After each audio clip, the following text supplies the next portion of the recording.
How's it going, guys? This is Mouseball, and this is the AttackMouse Nation and my salty gearheads. Welcome to the automotive side of my YouTube experience, and Mike Z06 is going to tell you how you can get your first enthusiast car while you're broke, believe it or not. And Mike, explain to everyone where you started, how you got into cars, and what cars you had on your way to building up to your current car, your Corvette Z06. Gee whiz, cars are one of my earliest memories. Just always loving cars to begin with, and probably anybody who's watching this channel can relate to that. All the Hot Wheels as a kid that I wish I still had today. But my first car, so we had a couple cars in the family. We really not a privileged family or anything like that. It's not one of those stories, oh, I got to drive the Mercedes.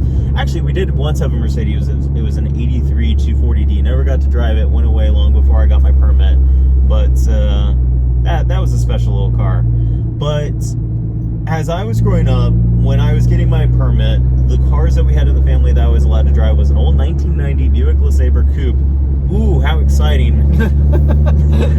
Funny enough, they're actually rare enough. They're actually kind of cool nowadays when you do see one. Obviously, you know, the two-door model. And they actually made an enthusiast version, the LeSabre Coupe T-Type, I believe it was called. Yeah, exactly.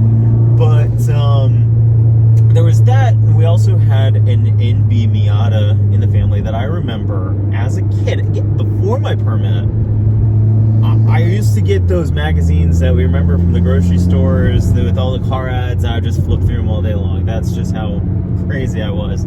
So going through one, see this 1999 little Miata, told my dad about it, and it just happened to be an automatic, and it was just the fit for the family. Don't criticize, but it was a cheap and cheerful little car. We ended up buying it, and that was kind of not really my first car, but I could almost consider it my first car, even though I didn't buy it. But it was a great first car to kind of inherit, because one, it is cheap. Miatas, as everybody know, really robust and reliable for the most part. And even though it was an automatic, it was still a fun way to learn rear-wheel drive dynamics.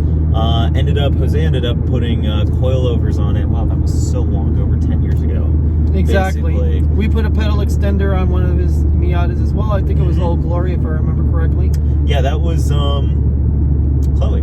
Oh, it was Chloe. Okay, yes, it was Chloe. So that car really got me into the Miatas, being a rear-wheel drive snob. Even though I've had a couple of front-wheel drive hatchbacks, they're fantastic too.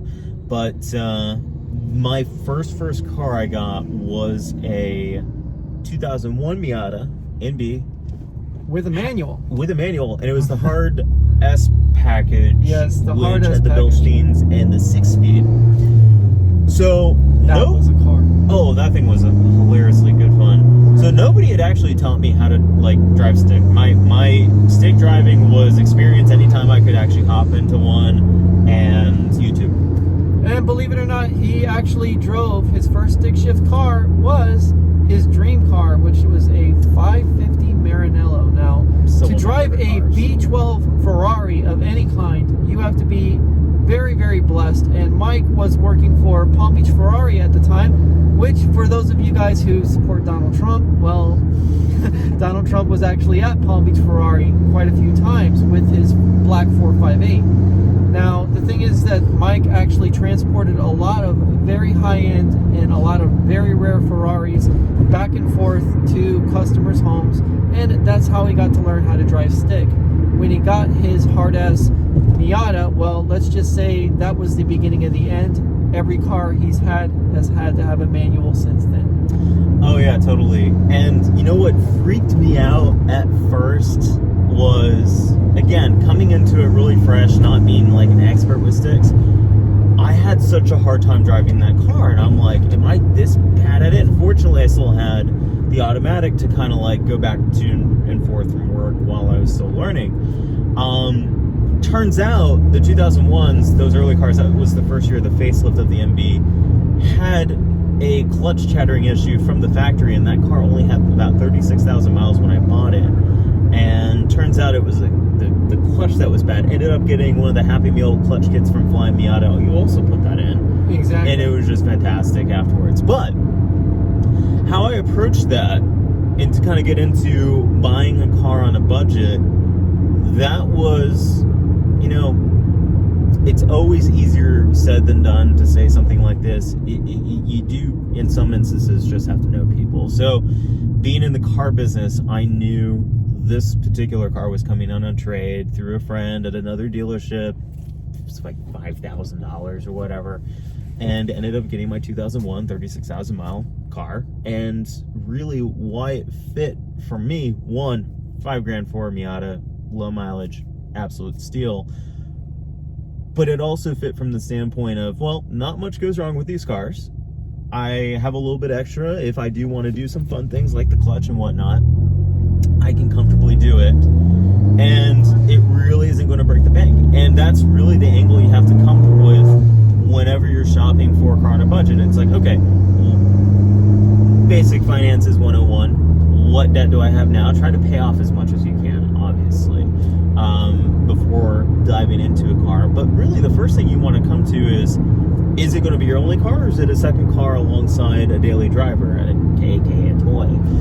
For most of us on a budget, it is going to be our daily driver, so we have to recognize, okay, what really fits my needs? For a lot of people, Miata doesn't. But for some people like myself, I could get away with it. Don't really have a family or anyone to really bring around, and honestly, having Miata, most people don't ask you for rides to begin with, so that might be a plus. Well, the thing is that when it comes down to being broke, well, you do have some money. Now, you might work at Publix like Mike did in the past, and that doesn't exactly pay a lot. No. But Mike was very good at saving money. He was very good at putting his money into investments such as Robinhood and getting his money to work for him. I did not, the whole GME thing, I missed out on that. Yeah, anyway. well, regardless, you know, Mike was one step away from a LaFerrari, but nevertheless, the thing is that with Mike has been very wise with his money. Now, the thing is that, believe it or not, if you were to just give up, like, say, Taco Bell or some of the, you know, stuff that really isn't that necessary, like a video game, you know, every month, which I had a gaming problem. I buy games all the time. And now I finally realized, well, I'm having more fun producing content for Salty Gearheads and the Salty Army than I am actually playing video games. So literally I haven't touched my Xbox or my PlayStation in a matter of months. Actually, it's been very close to almost 6 months without actually turning on the machines. So the thing is that you have to find happiness elsewhere where it doesn't cost you money. And Mike has a lot of great tips on how to actually experience and do things without actually having to spend a lot of money. No, totally. We live in a very much subscription forward society, and you gotta think about it. If you're spending $80 a month on your cell phone bill today, switch to an MVMO for $40 a month. Okay, you got $40 there. If you're going to Starbucks 3 times a week, that's easily like minimum $5 a visit, if not more. It's hard to even spend as little as $5. Let's see, 15 times 4, that's another $60 on top of that. So, okay, there's 2 ways to save in somebody's circumstance. I'm sure it fits somebody. That's $100 a month right there. 2 little things. There's a lot of little ways you can cut corners to obtain a nicer car than you think you can. But I'd say the biggest thing, above all, that's actually worked out for my benefit is patience. Don't just jump into a car because one happens to be available and you're impatient. You got that lust for the car. In most of my situations, I have found these cars probably months after really starting to look. And you just really have to know where to look. And sometimes, like I said before, just having certain friends who know you're interested, know what your needs are, can definitely help you point in the right direction. That's how I got my 944. Exactly. And the thing is, Mike not only did a lot of research on his 944, knowing how bulletproof it was for a 200,000 mile vehicle, but not to mention that it was literally bulletproof. The thing went over 200,000 miles, and he could have kept it to 300, 400,000 miles, and it still would have ran perfect. And even though it wasn't the fastest car with the danked exhaust, it was an awesome machine. I mean, it was definitely an experience all its own. And for sure, when it comes down to it, a 944 is actually a very affordable car. So, I mean, the thing is that if you can get a 924 or a 944, well, that's a car that has a Porsche crest on it. And for anybody to have a car that's a Porsche, I mean, that's pretty impressive right to begin with. But one that Mike can actually find is pretty much pristine. And the thing is that Mike has a lot of tips in the next video to let you know how to find pristine cars, and also how to maximize your dollar when it comes down to the particular car that you're going to pick. And obviously the Miata is by far one of the greatest picks for a enthusiast car, but there are many others out there, like this one, Mouseball, which I bought Mouseball brand new, but a car like Mouseball is literally under $10,000, sounds amazing, makes a lot of great noises, is decently quick, and is very cheap to maintain, believe it or not. And not to mention that, you can do a lot of the maintenance yourself.